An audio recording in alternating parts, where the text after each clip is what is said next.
Welcome to the fourth part of the Science of Sales training course. Once again, my name's Daniel, and I want to teach you everything you need to know to enjoy a long and rewarding career in sales. In the previous video, I talked about KYC, or knowing your customer. In this video, I want to tell you about the sales pitch, including how to plan a pitch and the different pitch types. But first, what is a sales pitch? Put simply, a sales pitch is a well-crafted and thoughtfully packaged presentation where a salesperson has a certain amount of time to explain the benefits of and convince someone why they should buy a product or service. A good sales pitch needs to be short and needs to convey its intended message concisely and be compelling and engaging at the same time. Writing a good sales pitch takes planning, research, and skill to structure it to fulfill all of these things. So let me tell you about the different types of sales pitches to understand the differences between them. 1.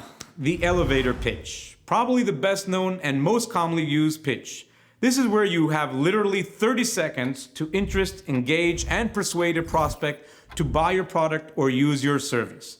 There's no time here to ramble on about all the benefits. Choose the key pain points you know that you can offer a solution for and concentrate on why you are better than your competitors. 2. The cold call pitch. This type of sales pitch is used when you are speaking to a person who never registered for your product or service. It is as if coming to someone's house without an invitation. They don't even have any idea of what you are selling. The only thing you know about these people is their contact information, like their name and their phone number. In this type of pitch, the introduction is usually much longer because you need to demonstrate logic and overcome the immediate objections of this potential customer not showing interest in your product or expecting this call. 3. The follow-up pitch. Don't forget to follow up. Remember, not every sales pitch is going to result in an immediate sale. Therefore, if you give up on your first attempt, you could miss out. Delivered by email, phone call, or voicemail message, this type of sales pitch is crucial if you're looking to master the sales process. 4. The email pitch. Used to warm up a potential customer and create brand awareness.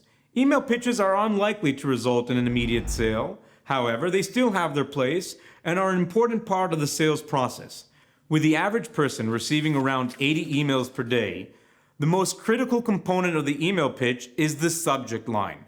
Time should be taken to craft an attention-grabbing headline that compels the receiver to open it and read more. Now that you know the 4 main types of sales pitches, keep the following points in mind. To convince someone to commit to making a purchase, your sales presentation must successfully introduce yourself, your business, and what is being sold. Build rapport and trust between you and the prospective customer. Explain the advantages that purchasing your product or service will provide, and motivate the prospect to take action by creating urgency. These are the crucial aspects you must include to create a successful sales pitch. Now we know the different types of pitches. You now need to know how to write a script. This script will be your reference and guide you through the selling process. With technology being part of the selling process for many years now, prospects have become numb to typical sales pitches written by learning machines and based on customer-driven data. Today, prospective customers expect a sales pitch to be highly personalized if they are expected to pay any attention whatsoever. In no particular order, let's consider what should be included in your script. Reference past conversations.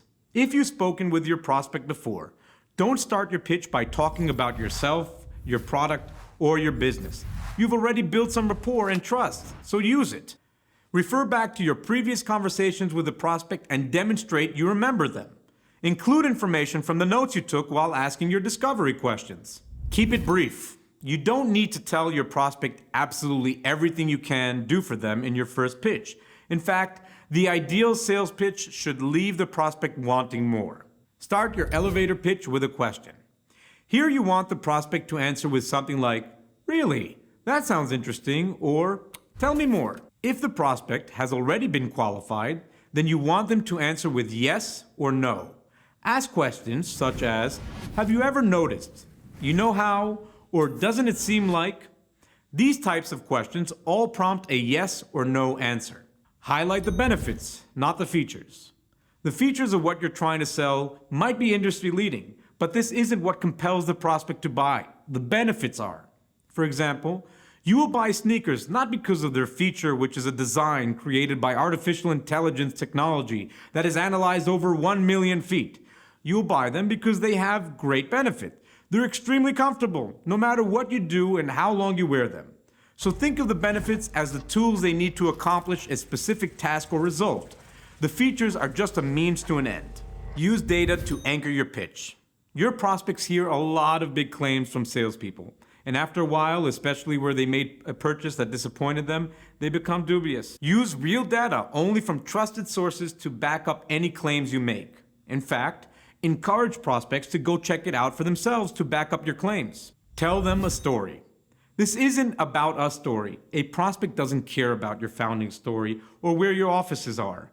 Write them a story that explains all the benefits they'll gain from using your products or services. The prospect should be the hero of your story. The problem is the dragon they need to slay, and you hold the magic sword that will help them. So, these are some of the aspects you should include when you're writing a sales script. One last point. When you're writing your script, keep it conversational, not formal. Okay, moving on. Now I want to talk to you about when you should call your prospect on the phone. And is there a good time or a bad time to do this? The first thing I want to say here is always assume it's a good time to talk. Don't ask the prospect, hey, is this a good time for you? What do you say if someone you don't know asks you the same question? You would say no, right? So always assume it's a good time to talk. If they picked up the phone, then they can listen. And understand that you have around 4 seconds to make a good impression. So make those seconds count by sounding enthusiastic, sharp, and be a figure of authority. Lastly, here's something you should consider before making your call. Stand up or sit down. Should you be standing up or sitting down during your pitch? This might not sound important, but in reality it is. I'm sure you've all heard the saying, think on your feet. Well, it's true. Standing up, you'll be sharper-minded and sound more energetic to the prospect. Later, when you're further into the conversation, this is the time to sit down. You'll sound more relaxed to the prospect and help with building rapport. So consider using both of these positions during your pitch. Next, I'd like to talk about taking control of the call. Okay, you've introduced yourself really well. You're sticking to your script, you're overcoming objections, and you made sure to appeal to the person on an emotional level. But something's wrong. The prospect is throwing more and more objections at you, and things just aren't looking good at this point. So what went wrong? Well, more than likely, it isn't what you're saying, it's how you're saying it. And if you don't sound confident, then you can't take control of the call. And if you're not in control of the call, the prospect will simply lose interest in what you're saying.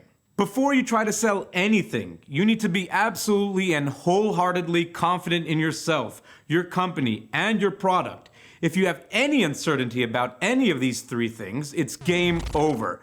You need to be in a completely confident state, at which point your tonality, body language, clarity, and certainty will all work in harmony. If you can master this, you'll be in complete control of the call. In this last section of the video, I would like to talk about creating a sense of urgency and how you achieve this by giving some examples. So what exactly is creating urgency? A sense of urgency is communicating to the prospect that it's important they act promptly, decisively, and without any delay. The following are a few ways this can be achieved. Give them a deadline. Without setting a time limit for buying your product or service, a prospect will simply spend their time evaluating all the pros and cons without making a decision. They'll have time to compare your offer with your competitors, check your product specifications, and read online reviews. How you avoid this is by adding a deadline to your offer. For example, include a special limited time offer. Maybe it's a 20% discount or a bonus when they buy within the next 2 hours. Or you can even add a deadline for postage. If you don't order by 1 p.m. this afternoon, then you won't receive your product tomorrow. Use FOMO. FOMO, or fear of missing out, is a really effective technique for creating urgency. Doesn't matter if it's a limited edition product or seats at a concert, people don't like missing out on things. By telling your prospect how many products are left in stock or how many spots are left at your exclusive event, you can use FOMO to your advantage. Use your value proposition. Another important tactic for creating urgency is to explain why a prospect needs your product or service. Explain the benefits, explain them again, and outline how your product differs from your competition. You can also highlight the negative effects when they don't buy from you. For example, their problem will only continue to get worse. So why are you waiting? Go ahead and fix it right now.